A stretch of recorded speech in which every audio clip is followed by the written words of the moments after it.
What's up guys, it's Nathan from Higher Level Performance, and in this video we are going to have a look at the bodyweight squat.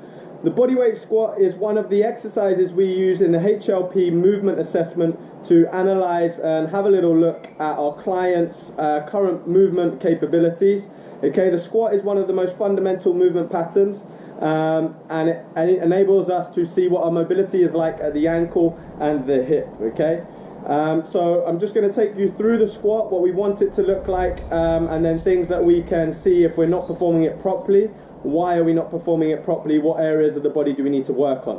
Okay, so with the bodyweight squat, we want to have our feet shoulder width apart. Okay, so naturally where it's comfortable for you. We don't want to be going really wide.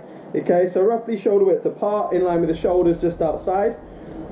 Couple of key things. We want to drive the knees out. Okay, so we want to try and avoid the knees collapsing in where possible. We want to try and keep our chest up as we sit into the squat, and we want to get as low as we can, keeping our heels flat on the floor and keeping our torso as upright as possible. Okay, we can use our arms out for a counterbalance. So as I drop into my squat, chest up, shoulders back, keep the heels flat, and then coming back up again. Okay, if you're doing your own movement assessment, what I want you to do, so you can analyze it for yourself, is either film yourself or get someone to take a photo of you when you're at the bottom of your squat. It's important to do this both front on and side on, so that you can see what it looks like from both angles. So as I come down here, I drive the knees out, keep the chest up. As you can see, I'm starting to come down. You can't see too much front on, but if we go side on, what you'll notice is that I stick my butt out a bit and I'm not able to keep my torso very well upright. So chest up, shoulders back, core tight, try not to stick the butt out. Okay, and I come down as low as I can. So key things that we're looking for here, are the knees collapsing inwards?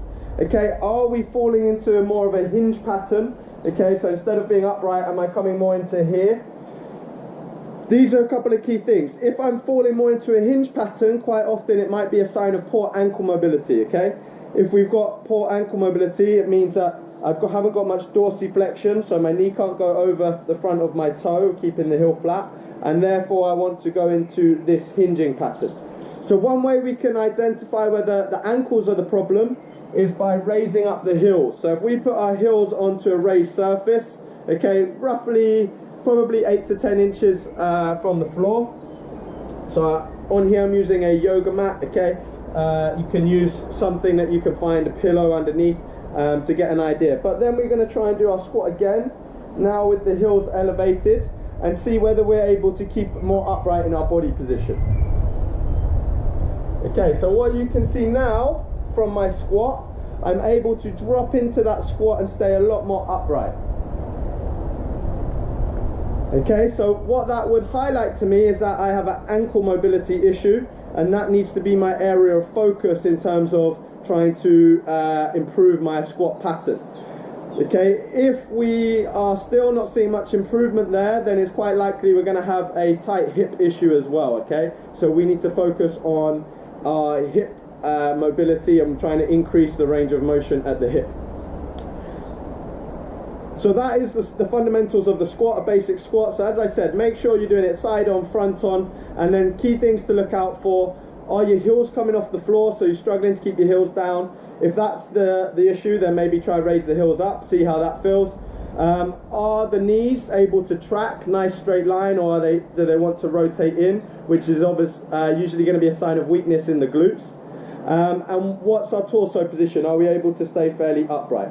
Okay, so as I said, side on and front on, and then once you've identified if you've got any problems, then we can start looking at what corrections you need to be working on.